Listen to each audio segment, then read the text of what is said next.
Hey, salut YouTube! Alors aujourd'hui dans cette vidéo on va voir comment se faire un bon café. Non, pas du tout, reste ici, je déconne. Aujourd'hui dans cette vidéo on va voir les meilleurs paramètres pour faire de l'enregistrement avec OBS Studio. Ce que je suis en train de faire là maintenant, si tu as envie de faire toi aussi des vidéos ou d'enregistrer ton gameplay sans stream, on va voir tous les paramètres un par un pour faire que tu aies la meilleure qualité possible. Et forcément, ça dépendra de ta configuration. C'est pour ça qu'il y aura plein de choses à voir. Allez, viens, on voit ça tout de suite.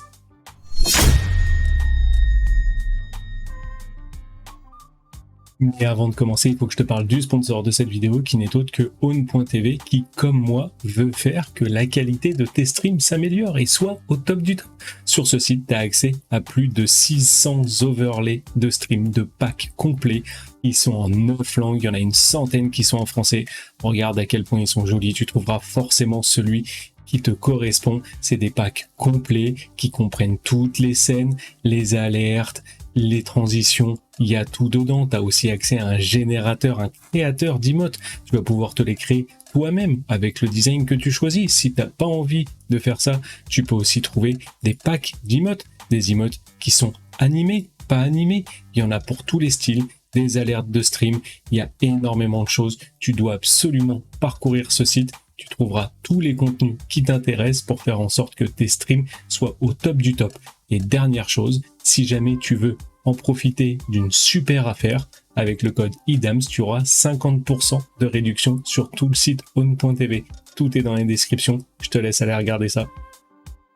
Alors dans cette vidéo, je pars du principe que tu as déjà téléchargé et installé sur ton ordinateur OBS Studio et on se retrouve dessus. Voilà, j'ai créé une scène complètement vierge pour qu'on soit dans le même cas. Et avant de faire quoi que ce soit, on va directement dans les paramètres. On va vérifier. Dans les paramètres généraux, il n'y a rien à changer. Les paramètres les plus importants, on commence par le paramètre vidéo. Alors le paramètre vidéo, tu as la résolution de base. On va faire toutes les fonctionnalités une par une, comme ça tu pourras régler vraiment au top juste pour toi. Ça, c'est la résolution de ton écran. Tu vois, moi, j'ai 3 écrans, donc j'ai 3 résolutions qui s'affichent. Si tu as un écran 2K, 4K, là, tu auras d'autres propositions. Le mieux étant de choisir ta résolution maximum de ton écran. Moi, c'est du 1080p, donc je choisis ça.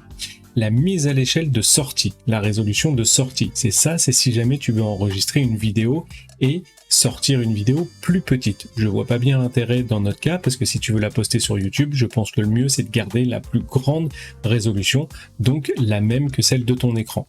Si jamais tu veux choisir une résolution plus petite, par exemple du 720p, tu peux aussi très bien le faire.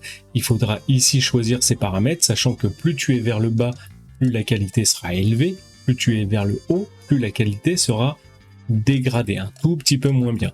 Et le nombre d'images par seconde, il faut forcément rester à 60, sinon quand tu vas bouger comme ça va faire des saccades, tu vas voir, il faut rester en 60. Donc le mieux, pour avoir les meilleurs paramètres les plus élevés, tu prends la résolution de ton écran, en résolution de sortie, tu laisses la même chose, ça c'est pas la peine parce que c'est pour la sortie, la fréquence d'image, tu mets 60 fps.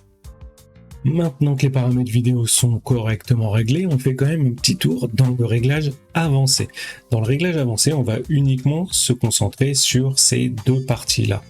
Général, priorité du processus, tu laisses en normal, il n'y a pas besoin de changer, ça changera strictement rien.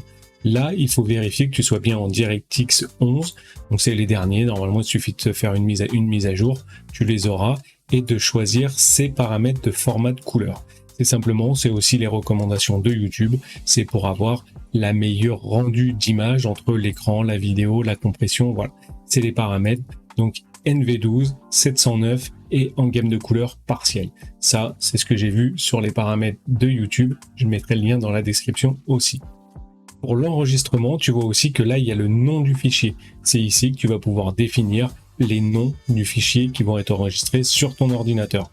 Là, par exemple, par défaut, c'est réglé pour que ça t'affiche un nom qui s'appellera année, donc 2022, 06 et 07, parce qu'aujourd'hui où j'enregistre la vidéo, on est le 7, avec les heures, les minutes et les secondes. Si tu laisses ta souris dessus, tu vois aussi tous les paramètres que tu peux choisir. Si jamais tu veux modifier le nom, en général, ça marche bien. Fais attention que ton nom ne soit pas identique à un nom précédent.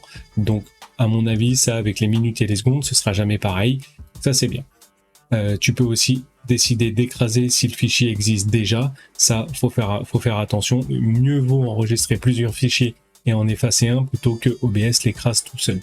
Tu peux aussi choisir de convertir directement en MP4, mais je te conseille pas de le faire ici. Je te montrerai un peu plus tard l'endroit le mieux pour le faire parce que MP4 n'est pas le meilleur format d'enregistrement. Maintenant que ces paramètres très généraux sont appliqués, tu cliques sur appliquer, voilà, c'est fait. Maintenant, on va aller dans les paramètres les plus importants, les paramètres de sortie. Et donc là, par défaut, normalement, tu devrais être comme ça. Donc, tu choisis le mode avancé, très important. Et là, tu as accès à des réglages beaucoup plus fins. Le streaming, on ne le verra pas dans cette vidéo, mais si jamais ça t'intéresse, une vidéo avec les paramètres pour le streaming, dis-le moi dans la description, je pourrais très bien en faire une aussi. Donc on va dans enregistrement et c'est là que beaucoup de choses vont se passer. Ça va être la partie la plus longue de la vidéo pour que tu comprennes bien à quoi correspondent tous ces paramètres et comment les régler au mieux en fonction de ton PC et de ta configuration. Donc on commence dans l'ordre, le type laisse standard, ne choisis pas sortie personnalisée, il n'y a pas besoin, pas la peine que j'explique pourquoi, ça sera trop technique. On laisse en standard. Le chemin d'enregistrement des vidéos. Et tout à l'heure, on a défini dans les paramètres généraux avancés ici le nom du fichier. Là maintenant, on choisit à quel endroit il s'enregistre. Voilà. Moi, j'enregistre sur un deuxième disque dur qui s'appelle D dans un dossier vidéo. Toi, si jamais tu veux enregistrer ailleurs, tu cliques sur parcourir. Tu vas choisir le dossier dans lequel tu veux enregistrer et tu fais OK et ça mettra à jour ça. Générer des noms sans espace. On l'a déjà configuré tout à l'heure, c'est pas la peine d'y toucher. Là maintenant on rentre dans la partie qui est très intéressante. Donc le format d'enregistrement. Je te disais juste avant que le meilleur format d'enregistrement n'était pas le format MP4, tout simplement pour une bonne raison. Le format MP4 est un format qui est déjà fermé. Ça veut dire que si en cours d'enregistrement, pour n'importe quelle raison, ton ordinateur crash, t'as une coupure de courant, n'importe quoi, le fichier MP4, tant qu'il n'est pas finalisé, il ne fonctionnera pas. Alors que le format MKV, même si là l'enregistrement est plante en plein milieu, le fichier sera quand même lisible. Donc ça évite beaucoup de soucis, il vaut mieux vraiment utiliser le format MKV. Je sais que certains logiciels de montage ne l'acceptent pas, mais il y a une méthode sur OBS Studio que je te montrerai aussi après pour transformer un MKV en MP4 directement sur OBS Studio. Donc le format MKV sauve beaucoup si jamais ton OBS crash en cours d'enregistrement. Avec MKV, ton fichier n'est pas perdu, tu pourras récupérer tout ce que tu as enregistré jusqu'à ce que ça plante, ce qui n'est pas le cas avec le format MP4. Donc pour moi, le meilleur format d'enregistrement, c'est MKV. On passe maintenant au réglage audio. Et là, tu vois par exemple que dans ma configuration, j'ai la piste 1, 2 et 3 qui est sélectionnée. Et tu vas me demander pourquoi il n'y en a pas juste une.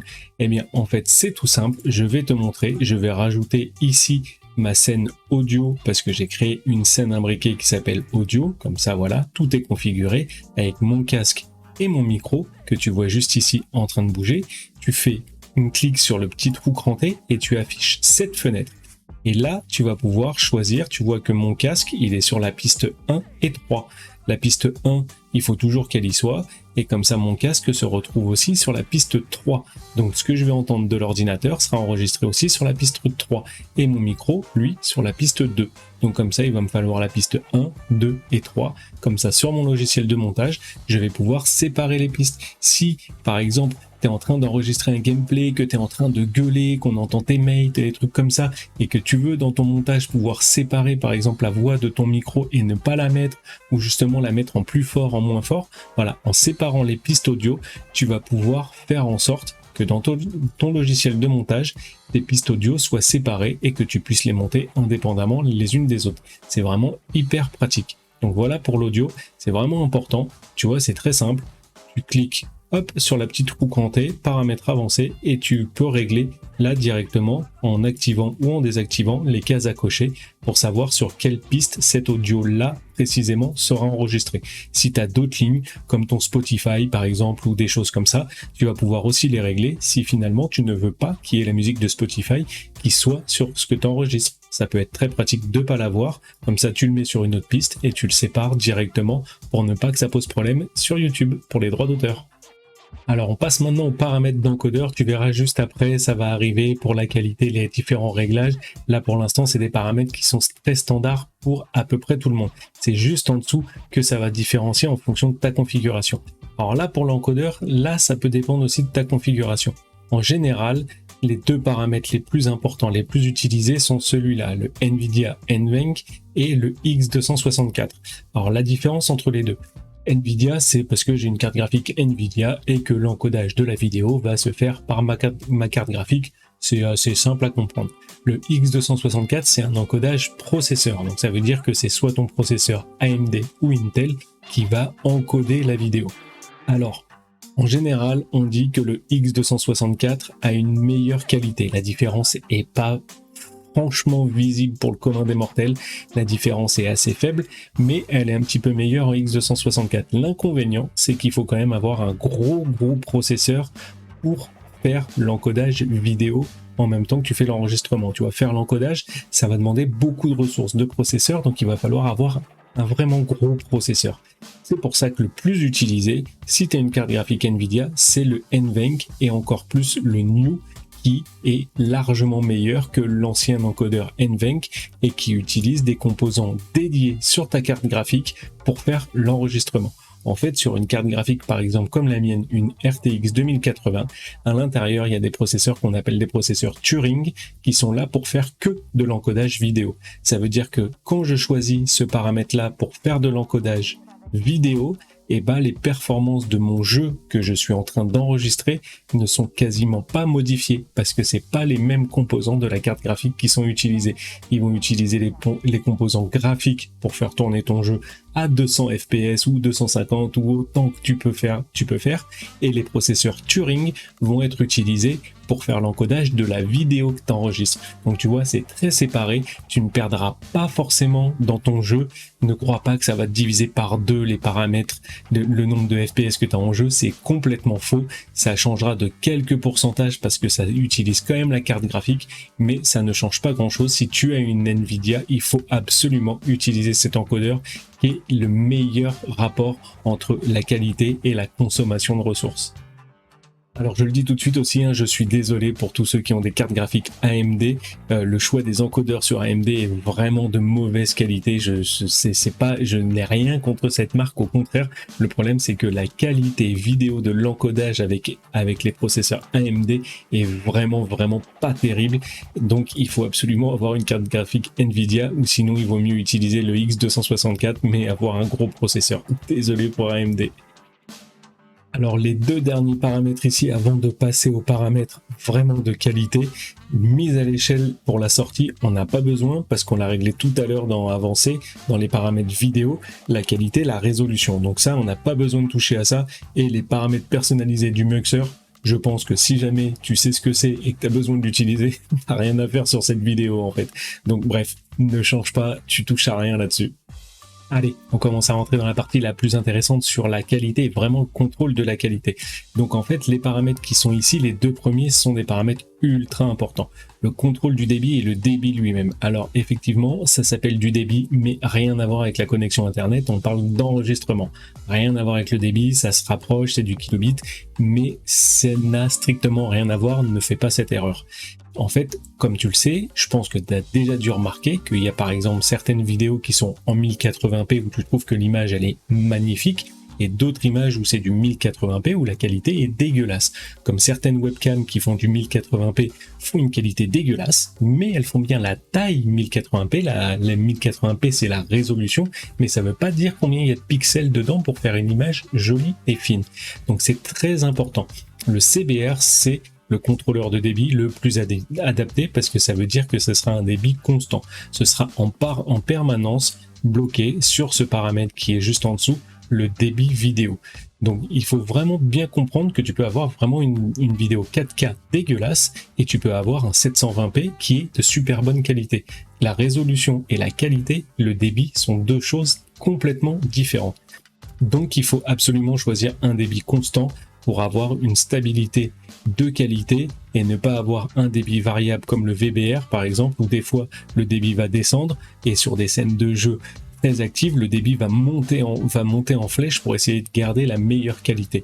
La meilleure chose, c'est d'avoir un débit fixe et de le fixer juste ici. Alors 60 000, pourquoi j'ai mis 60 000 en débit? C'est tout simplement par rapport aux paramètres de YouTube. Je te montre ça tout de suite. Alors on se retrouve sur la page de support de YouTube et c'est justement là où on va avoir pas mal d'infos pour trouver les meilleurs paramètres pour ces vidéos. Et en fait on clique là-dessus sur débit, évidemment je mettrai le lien de cette page dans la description. Et en fait voilà pourquoi je mets 60 mégas en débit vidéo, parce que j'exporte mes vidéos pour YouTube en 4K et que YouTube recommande les images en 4K entre 53 et 68 mégabits. Donc je me dis que 60 c'est un bon compromis et donc c'est là en fonction de votre résolution et de ce que vous voulez mettre sur YouTube que vous aurez les meilleurs paramètres de débit. Donc si vous êtes en 60 images secondes, pour faire du 1440p de la 2K, il faudra mettre 24 mégabits. Si vous voulez faire du 1080p en 60 images secondes, du 12 mégabits. Et c'est ça qu'il faudra se rapprocher au mieux dans les paramètres d'OBS. Donc voilà pourquoi moi je mets 60 mégabits. Après, à vous d'adapter en fonction de vos paramètres. Si vous mettez du 720, YouTube recommande 7,5 mégabits en débit vidéo. Vous mettez ça et après vous réglez les autres paramètres pour que votre ordinateur tienne le coup, le setup tienne le coup et que vous enregistrez des vidéos avec la meilleure qualité possible recommandée par YouTube. Par rapport aux recommandations YouTube sur la page, maintenant tu sais exactement quel débit il faut cibler et c'est exactement là que tu dois le mettre en fonction de ce que tu veux faire. Si tu fais de la 4K, de la 2K, du 1920 par 1080, du 1080p, voilà, mets le débit ici.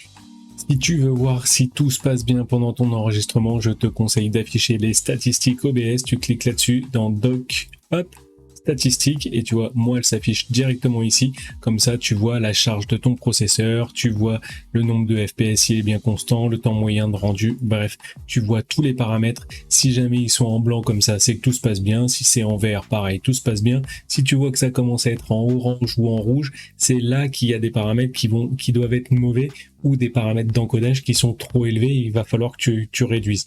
Donc, comme je te disais, lance ton jeu, lance des fausses parties, lance ton enregistrement et regarde bien tes statistiques. Si jamais tu vois que tu passes au orange ou en rouge, il va falloir que tu changes tes paramètres et que tu redescendes un petit peu en qualité comme je te montrais tout à l'heure.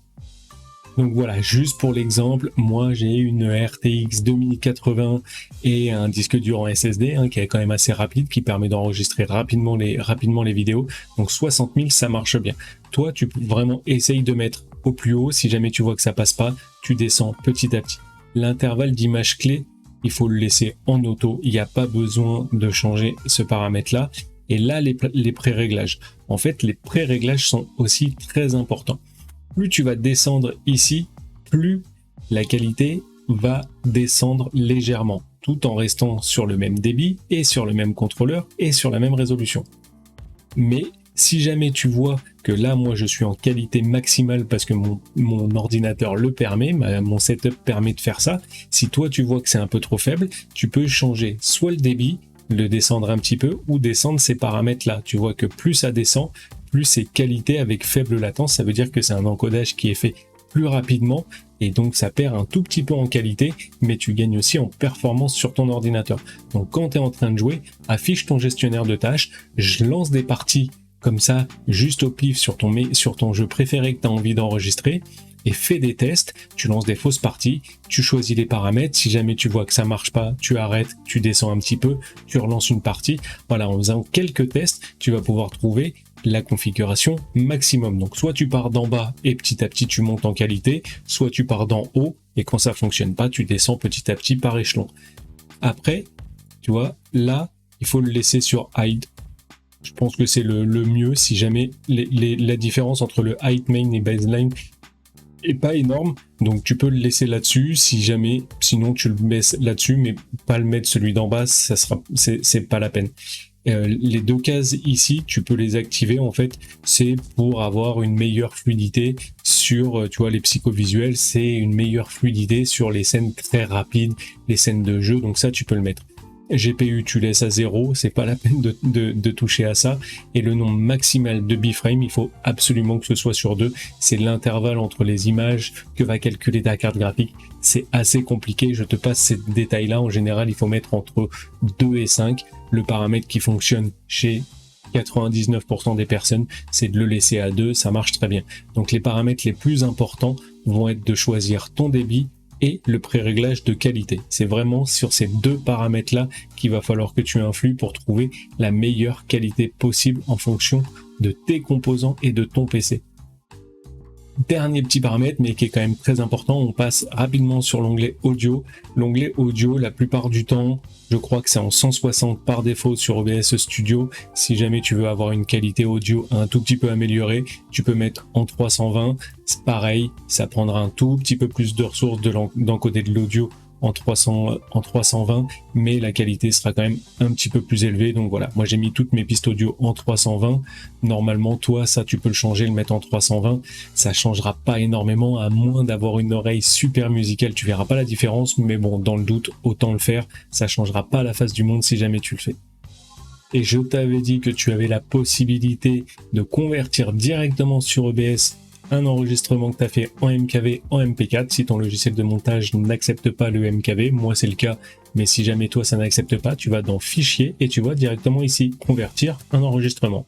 C'est tellement pratique. Regarde, tu cliques sur le bouton, tu vas choisir la vidéo. Celle-là, c'est celle que je suis en train de faire, mais tu choisis une vidéo, tu cliques sur Ouvrir, tu cliques, tu vois, tu peux te faire une liste, tu cliques sur Convertir et ça va convertir ton fichier MKV en fichier MP4. C'est quand même super pratique, t'as pas besoin de passer par un autre logiciel extérieur, tu le fais directement sur OBS avant d'envoyer tes fichiers sur ton logiciel et de faire ton montage.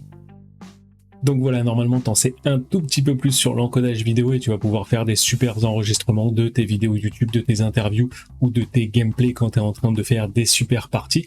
Et si jamais il y a des paramètres, des choses que tu ne comprends pas, il y a des choses que tu n'arrives pas à faire sur OBS Studio, je mets le lien de mon Discord dans la description, un super Discord communautaire où tu vas pouvoir me poser des questions si tu as besoin d'aide sur OBS, sur le stream, sur YouTube, sur l'audio, bref, sur n'importe quoi. Va voir ça, tu peux nous rejoindre, on parle aussi de tout et de rien, c'est une super communauté. Et maintenant, je te laisse avec des vidéos recommandées rien que pour toi, qui vont se trouver juste ici, et juste là. Ouais, c'est la classe, n'hésite pas à aller les voir. Sur ce, je te souhaite de créer des super contenus, et passe me voir en live sur Twitch, ou sinon, rejoins Discord. Ciao, bye bye!